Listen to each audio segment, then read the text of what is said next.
Hi friends. आपका एक बार फिर से स्वागत है मेरी इस यूट्यूब चैनल में। और इस वीडियो सीरीज में मैं आपको मैट्रिसेस एंड डिटरमिनेंट्स पढ़ाऊंगा। तो before starting this topics let me discuss some points about this chapter. Okay, so अगर आप किसी भी बोर्ड एग्जाम मीन्स अगर आप बोर्ड एग्जाम की प्रिपरेशन कर रहे हैं या फिर अगर आप किसी भी स्टेट लेवल या फिर इवन आप अगर जेई में भी को अगर आप टारगेट कर रहे हैं तो आपके लिए ये मैट्रिसेस एंड डिटरमिनेंट्स एक स्कोरिंग सब्जेक्ट होता है। क्योंकि इसके जो क्वेश्चंस होते हैं वो जस्ट आप अगर एक बार अगर आप इस टॉपिक्स को अच्छे से समझ गए तो इस पर कोई भी क्वेश्चंस बनेगा आप इजीली कर ले जाएंगे। तो ये जो मैट्रिसेस एंड डिटरमिनेंट पोर्शन होता है मैथमेटिक्स का वो बहुत ही स्कोरिंग होता है और इसमें सारे स्टूडेंट अच्छे स्कोर इजीली कर ले जाते हैं। ठीक दोस्तों, तो मैं आपसे ये रिक्वेस्ट करूंगा कि इस टॉपिक्स को आप अच्छे से देखिएगा, क्योंकि कभी कभी क्या होता है कि अगर किसी भी एग्जामिनेशन में अगर कोई सपोज अगर मैथमेटिक्स का पेपर टफ आ जाता है तो उस केस में क्या होता है कि ये मैट्रिसेस एंड डिटरमिनेंट्स आपको वहाँ पे सपोर्ट करता है। क्योंकि इसमें तो अगर एग्जामिनर चाहे कि टफ क्वेश्चन बनाना तो अगर आप इसके कंसेप्ट को आज आप समझ रहे हैं तो आप इजीली किसी भी टाइप के क्वेश्चन बने अगर मैट्रिसेस एंड डिटरमिनेंट्स के तो आप इजीली कर ले जाएंगे। ठीक दोस्तों, तो इसलिए इसके एज ए स्कोरिंग सब्जेक्ट समझ करके आप इसको अच्छे से आप पढ़िए और आई एम श्योर आप इसमें अच्छा स्कोर इजीली कर ले जाएंगे किसी भी इंट्रेंस एग्जामिनेशन में या फिर अगर आप बोर्ड एग्जाम का प्रिपरेशन कर रहे हैं तो भी। ठीक दोस्तों, तो हम चलते हैं इस मैट्रिसेस पहले हम मैट्रिसेस पार्ट को देखते हैं। तो जैसे अगर आप मैट्रिसेस की बात करेंगे तो मैट्रिसेस क्या होता है, तो जैसे कि डेफिनेशन में मैंने लिखा है कि a rectangular arrangement of numbers in rows and column is called a matrix. It is enclose by small और बिग ब्रैकेट्स। ओके, तो जैसे आप देख सकते हैं कि हम क्या किए हैं कि जैसे सपोज हम किसी भी मैट्रिक्स को कैपिटल लेटर से रिप्रेजेंट करते हैं। जैसे मैंने यहाँ पे एक मैट्रिक्स ए लिया है जिसको मैंने कैपिटल लेटर ए से रिप्रेजेंट किया है। इसको मैंने एक जैसे आप यहाँ पे देखेंगे कि यहाँ पे दो रो है, एक रो में आपके पी एंड आर है, दूसरे रो में आपके क्यू एंड एस हैं। तो ये आपके ये जो मैट्रिक्स ए है आपके दो रो से बना है। एंड अगर आप कॉलम वाइज बात करेंगे तो ये दो कॉलम है। जैसे मैट्रिक्स जैसे आप डिफिनेशन से देखेंगे तो एक रेक्टेंगुलर अरेंजमेंट होता है जिसमें ये रो होता है। जैसे ये जो सपोज ये आपका R1 रो है, राइट, ऐसे ही एक और रो है R2। तो ऐसे जो आपका हॉरिजेंटल लाइंस होते हैं इनको हम रो बोलते हैं, रोज। और इसको हम R1 R2 R3 R4 अगर आपके जितने भी रोज हैं उसके हिसाब से हम R1 R2 ऐसे नोमेनक्लेचर करते हैं। तो ये आपके रोज रिप्रेजेंट करते हैं। अगर आप कॉलम्स की बात करेंगे तो कॉलम्स आपके वर्टिकल लाइंस होती हैं। जैसे इसको हम सपोज हमने C1 से रिप्रेजेंट किया और एक और मैंने आपका यहाँ पे कॉलम लिया जिसको मैंने C2 से रिप्रेजेंट किया।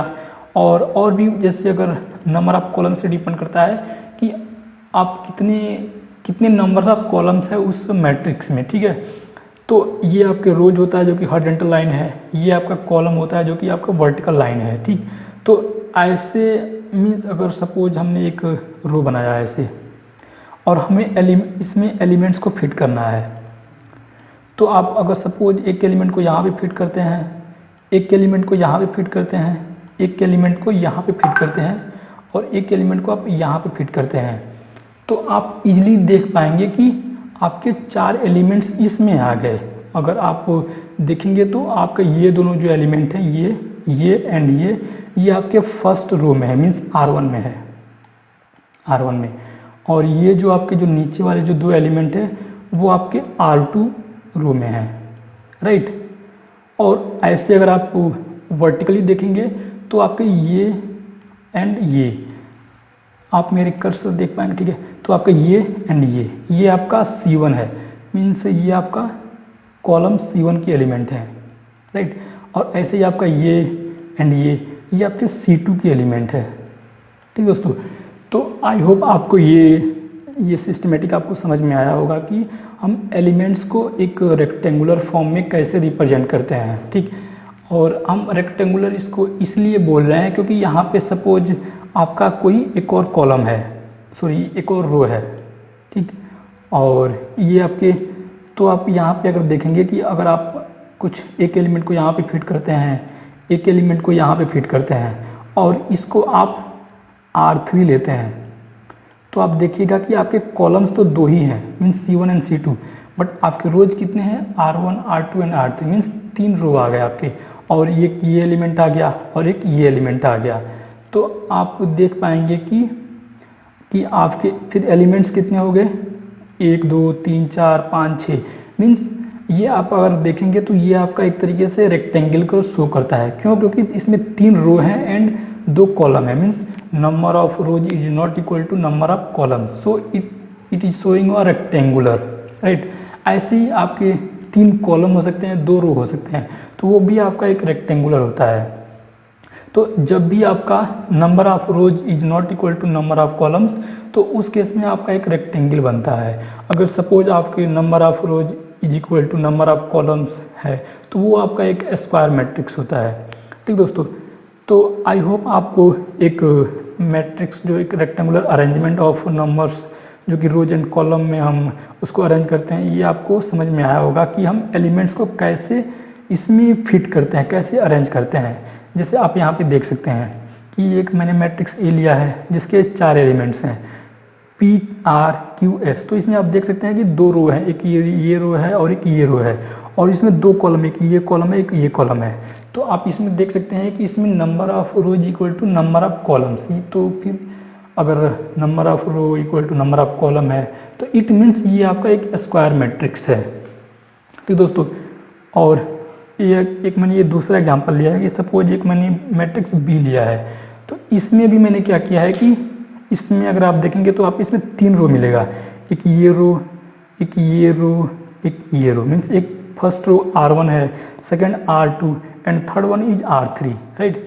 ऐसे ही अगर आप कॉलम की बात करेंगे तो ये आपका कॉलम 1 है, ये आपका कॉलम 2 है एंड ये आपका कॉलम 3 है, ठीक। तो इसमें भी आप देख सकते हैं कि जो नंबर ऑफ रो जो कि 3 है is equal to number of column जो कि 3 के बराबर है। तो यहाँ पे number of row is equal to number of column है, तो इसलिए ये भी आपका एक स्क्वायर मैट्रिक्स है, राइट।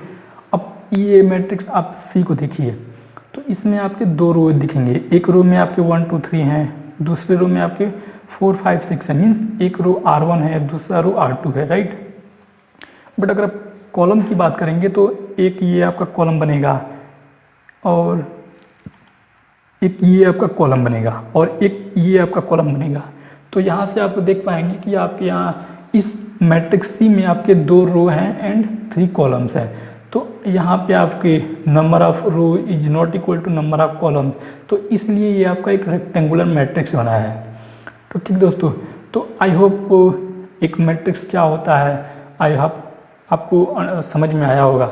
और मैट्रिक्स में हम जो एलिमेंट्स को फिट करते हैं, जैसे ये मैंने यहाँ पे बताया, तो आपको ये समझ में आया होगा कि ये जो मैट्रिक्स ए बी एंड सी के जो एलिमेंट फिट किए गए हैं, ये जस्ट इसके बेसिस पे ही फिट किए गए हैं, ठीक दोस्तों।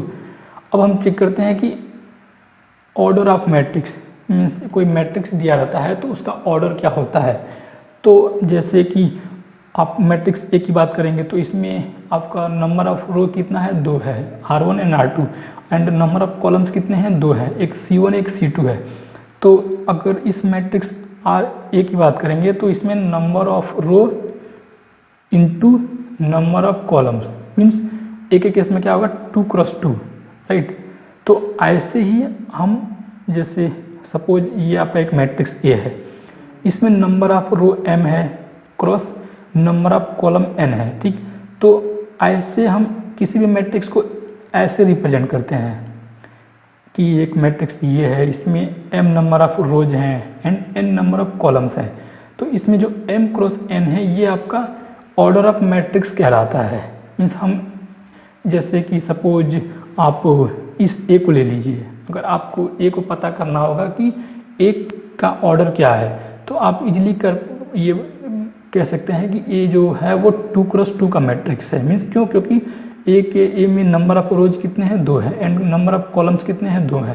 तो इसलिए ए जो आपका 2 क्रॉस 2 मैट्रिक्स है, ऐसे ही अगर आप मैट्रिक्स बी की बात करेंगे तो इसमें भी आप देख लेंगे कि इसमें नंबर ऑफ रोज कितने हैं, 3 हैं, एंड नंबर ऑफ कॉलम्स कितने हैं, 3 हैं। तो इसलिए आपका जो मैट्रिक्स बी है वो भी एक 3x3 का मैट्रिक्स है। ठीक दोस्तों, ऐसे अगर आप मैट्रिक्स सी की बात करेंगे तो सी में भी आप देख पाएंगे कि इसमें नंबर ऑफ रोज कितने हैं, 2 हैं, एंड नंबर ऑफ कॉलम्स कितने हैं, 3 है। तो सी का जो आपका ऑर्डर आएगा वो कितना आएगा, 2x3। 2 क्यों, कि नंबर ऑफ इसमें रोज 2 हैं, एंड 3 क्यों, क्योंकि इसमें नंबर ऑफ कॉलम्स 3 हैं। तो सी जो होगा, सी का ऑर्डर आपका आएगा 2x3। ठीक दोस्तों, और हम इसको कोई ये मैट्रिक्स ए है तो m×n के फॉर्म में रिप्रेजेंट करते हैं। हम अगर इसको ऐसे भी लिख सकते हैं कि जिसमें आपका aij शो करता है कि हम जैसे एक मैट्रिक्स ए लिए हैं, हम उसके अंदर कोई भी एक एलिमेंट पिक किए हैं और बाहर हमने m×n लिख रखा है, मीन्स इसमें m नंबर ऑफ रोज होंगे and n number of columns होंगे। ठीक दोस्तों, तो आई होप आपको ऑर्डर ऑफ मैट्रिक्स समझ में आया होगा। और हम अगर हम एक m×n मैट्रिक्स की बात करते हैं, सपोज हमने एक मैट्रिक्स ए लिया जिसका ऑर्डर आपका m×n है, तो अब तक तो आपको पता चल गया होगा कि m क्या है, m आपका नंबर ऑफ रोज है। नंबर ऑफ रोज, ये रोज को रिप्रेजेंट करते हैं। ठीक, ऐसे ही आपका n क्या है, ये कॉलम्स को रिप्रेजेंट करता है,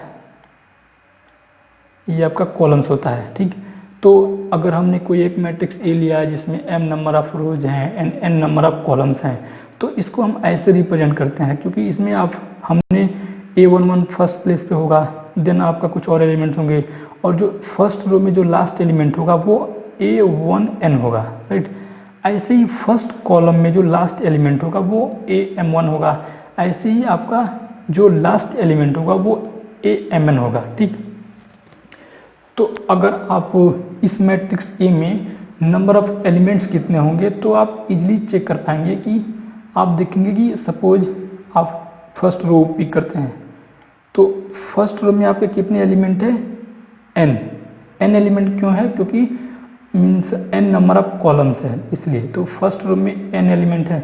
ऐसे सेकेंड रो में भी आपके n एलिमेंट होंगे।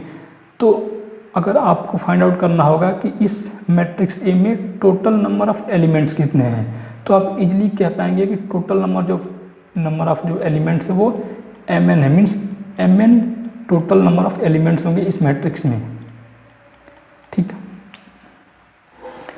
और अगर इस मैट्रिक्स ए दिया है, अगर इस मैट्रिक्स का कोई पार्टिकुलर एलिमेंट्स पिक करना चाहूँ तो उसको मैं i, j से रिप्रेजेंट करूँगा, जिसमें i क्या है, i आपका एक नंबर ऑफ रोज को रिप्रेजेंट करेगा, j क्या बोलेगा आपका, j नंबर ऑफ कॉलम्स को रिप्रेजेंट करेगा। जैसे सपोज कीजिए मैंने मैट्रिक्स ए का कोई एक एलिमेंट पिक किया, a3 2, ये एक मैंने एलिमेंट पिक किया, तो इससे आप क्या समझेंगे कि इसको आप i से रिप्रेजेंट कंपेयर कीजिए, इसको आप j से कंपेयर कीजिए। तो ये जो आपका i का वैल्यू जो कि 3 है, ये आपका क्या रिप्रेजेंट करता है कि ये एलिमेंट आपका थर्ड रो में होगा। मीन्स अगर सपोज आपका ये r1 है, ये आपका r2 है एंड ये आपका r3 है। राइट, तो ये 3 आपका ये शो करेगा कि ये आपका थर्ड रो में है, एंड देन आपका जो सेकंड जो कि j का वैल्यू है वो आपका 2 है, तो ये रिप्रेजेंट करेगा कि ये सेकंड कॉलम में है। जैसे कि सपोज आपका एक कॉलम C1 है और यहाँ पे आपका एक कॉलम C2 है, तो ये 3 2 means third row and second column, means आपका कुछ एलिमेंट्स यहाँ आएगा, क्योंकि ये आपका थर्ड रो में है एंड सेकंड कॉलम में है। ठीक, तो इसकी एंट्री आपकी इस प्लेस पे होगी। ठीक दोस्तों, तो आई होप आपको ये हम मैट्रिक्स को कैसे रिप्रेजेंट करते हैं, और या फिर अगर किसी मैट्रिक्स के एक इंडिविजुअल एलिमेंट्स को एक्सेस करना हो तो उसको हम कैसे रिप्रेजेंट करते हैं। ठीक दोस्तों, तो आई होप आपको ये क्लियर हुआ होगा। देन हम बात करते हैं कि टाइप्स ऑफ मैट्रिक्स की। ठीक, तो पहला जो आपका आता है रो मैट्रिक्स आता है। रो मैट्रिक्स में जैसे आपका नाम से ही क्लियर है कि रो मीन्स इसमें एक ही रो होगा, केवल R1 रो होगा।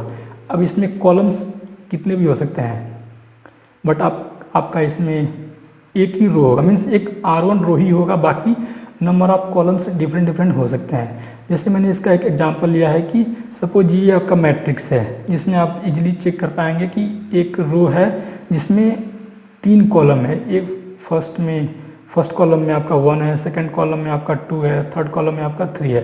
तो ये आपका एक रो मैट्रिक्स होता है। ठीक, आप यहाँ से भी चेक कर सकते हैं कि सपोज आपका कोई ए मैट्रिक्स है जिसका ऑर्डर m क्रॉस n है, तो इसमें m की वैल्यू 1 होती है। अगर m की वैल्यू 1 होती है तो ये आपका रो मैट्रिक्स होता है, और ये जनरली इस फॉर्म में होता है कि आप मैट्रिक्स बनाते हैं, इसमें केवल एक ही रो है R1, तो अब इसके एलिमेंट्स होंगे जो कि कॉलम पे डिपेंड करेंगे। ठीक, जैसे कि ये आपका कॉलम, ये C1 कॉलम हो गया, ये आपका C2 कॉलम हो गया, ये आपका C3 कॉलम हो गया। ठीक, तो आई होप दोस्तों आपको ये रो मैट्रिक्स क्या होता है आपको समझ में आया होगा। ठीक दोस्तों, अब हम चलते हैं कॉलम मैट्रिक्स। तो कॉलम मैट्रिक्स क्या है, जैसे कि नेम से ही आपका क्लियर है कि कॉलम मैट्रिक्स मीन्स इसमें एक कॉलम होता है और नंबर ऑफ जो रोज होते हैं वो कितने भी हो सकते हैं। तो a matrix which contains only 1 column is called column matrix. जैसे अगर सपोज ये आपका एक मैट्रिक्स है जिसका ऑर्डर m क्रॉस n है, तो इसमें अगर n की वैल्यू 1 होती है तो ये आपका कॉलम मैट्रिक्स होता है। और एग्जाम्पल के बेसिस पे आप ये देख सकते हैं कि आपका जैसे 1 2 3, तो इसमें कॉलम आपका एक ही है, बट आपके रो जैसे फर्स्ट रो में आपका 1 है, सेकंड रो में आपका 2 है, थर्ड रो में आपका 3 है। ठीक, तो ऐसे ही देख सकते हैं कि इसमें 3 रो हैं बट कॉलम एक ही है, तो इसलिए ये आपका कॉलम मैट्रिक्स है। ठीक दोस्तों, तो आई होप आपको कॉलम मैट्रिक्स क्लियर हुआ होगा। देन हम चलते हैं स्क्वायर मैट्रिक्स पे। तो स्क्वायर मैट्रिक्स क्या होता है कि सपोज आपका ए मैट्रिक्स ए दे रखा है जिसका ऑर्डर m क्रॉस n है। ठीक, अब इसमें अगर m इक्वल टू n हो जाता है तो इसको हम स्क्वायर मैट्रिक्स बोलते हैं। मीन्स अगर नंबर ऑफ रोज जो कि m है equal to number of columns जो कि n है, और अगर इन दोनों की वैल्यू बराबर हो जाती हैं तो ऐसे मैट्रिक्स को हम स्क्वायर मैट्रिक्स बोलते हैं। जैसे आप एग्जाम्पल के बेसिस पे देख सकते हैं कि जो आपका ये फर्स्ट मैट्रिक्स है ये 2 क्रॉस 2 का मैट्रिक्स है। क्यों? क्योंकि इसमें नंबर ऑफ रोज कितने हैं, 2 है, एक ये रो एक ये, इस R1 R2, एंड कॉलम्स कितने हैं, एक ये कॉलम एंड एक ये कॉलम्स। तो इसलिए आपका 2 क्रॉस 2 मैट्रिक्स है और एक स्क्वायर मैट्रिक्स है। इजीली अगर आप इसका चेक करेंगे तो इसमें आपको देख सकते हैं कि एक R1 ये रो है, then R2, then R3, it means number of rows इसमें कितने हैं, 3 है। और ऐसे ही नंबर ऑफ कॉलम्स कितने हैं, C1 C2 C3, मीन्स इसमें 3 नंबर ऑफ कॉलम्स हैं। ठीक, तो ये भी आपका एक स्क्वायर मैट्रिक्स है। क्यों? क्योंकि इसमें नंबर ऑफ रो जो कि 3 है, नंबर ऑफ कॉलम जो कि 3 है, मीन्स दोनों ही बराबर है, इसलिए ये भी आपका एक स्क्वायर मैट्रिक्स है। ठीक दोस्तों, अब जैसे स्क्वायर मैट्रिक्स की कुछ प्रॉपर्टीज होती हैं उसको हम चेक कर लेते हैं कि अगर if m is not equal to n, means अगर number of rows is not equal to number of columns, तो ये आपका एक रेक्टेंगुलर मैट्रिक्स होता है। ये मैं पहले ही आपको बताया हूँ। जैसे कि अगर आप इस सी मैट्रिक्स की बात करेंगे तो इसमें नंबर ऑफ रोज कितने हैं, 2 है, ये आपका फर्स्ट, ये आपका सेकेंड, बट इसमें नंबर ऑफ कॉलम्स कितने हैं, 3 है, एक ये एंड ये। ठीक, तो इसलिए ये आपका एक रेक्टेंगुलर मैट्रिक्स है। तो वही है यहाँ पे कि अगर number of rows is not equal to number of columns, then ये आपका एक रेक्टेंगुलर मैट्रिक्स होता है। ठीक, और अगर हम एक स्क्वायर मैट्रिक्स की बात करें तो अगर जैसे ये आपका कौन सा एलिमेंट है, A11 means first row first column, ऐसे ये आपका कौन सा है, second row second column, second row second column, ऐसे ये आपका कौन सा है, थर्ड रो थर्ड कॉलम। ठीक, तो मीन्स ये अगर 2 8 15 की बात करेंगे तो इसमें जो एलिमेंट 2 है उसमें A11 means first row first column, 8 क्या है, A22 means first second row second column, A33 means third row third column. Means अगर ऐसे एलिमेंट्स को हम बात करें जिसमें आपका नंबर मीन्स जो I की वैल्यू एंड J की वैल्यू सेम है, जैसे कि हमने बताया था ना कि अगर हमें किसी एक मैट्रिक्स के एक पार्टिकुलर एलिमेंट्स को एक्सेस करना हो तो हम उसको I, J से रिप्रेजेंट करते हैं। ठीक, अगर I इक्वल टू J होता है तो वो आपके ये आते हैं, जैसे यहाँ पे 2 है, 8 है, 15 है, ठीक। तो ऐसे एलिमेंट्स को हम डायगोनल एलिमेंट्स बोलते हैं, क्योंकि आप देख सकते हैं ना कि ये डायगोनल इस मैट्रिक्स के डायगोनल पे आ रहा है, ऐसे ये आपका डायगोनल पे आ रहा है। तो ऐसे एलिमेंट्स को हम डायगोनल एलिमेंट्स बोलते हैं, और इस केस में आपके आई एंड जे की जो वैल्यू होती है वो बराबर होती है, ठीक दोस्तों। और एक थर्ड पार्ट है आपका ट्रेस ऑफ अ मैट्रिक्स। तो जैसे अगर आप किसी भी स्क्वायर मैट्रिक्स की बात करेंगे तो आपके जो डायगोनल्स पे जो भी एलिमेंट्स होते हैं, अगर आप उनका सम फाइंड आउट करेंगे तो उसको आपको ट्रेस ऑफ मैट्रिक्स बोलते हैं। इसमें मैंने लिखा भी है कि sum of diagonal elements of a square matrix is called trace of matrix A, which is denoted by trace A। इसको ऐसे रिप्रेजेंट करते हैं, और आप इजीली चेक कर पाएंगे कि इस सम में आपका क्या क्या आएंगे, जो भी डायगोनल पे रहेंगे जिसमें i इक्वल टू जे होगा, जैसे A11 है, A22 है, ऐसे ही ANN means up to last element तक जाएगा। तो ठीक दोस्तों, तो आपको ये ट्रेस ऑफ मैट्रिक्स क्या होता है आपको समझ में आया होगा, ठीक दोस्तों। तो इस वीडियो में हम इतनी ही बातें करते हैं, और अगले वीडियो में हम मैट्रिक्स पे कुछ और बातें करेंगे, ठीक दोस्तों। तो तब तक के लिए गुड बाय, मिलते हैं नेक्स्ट वीडियो में।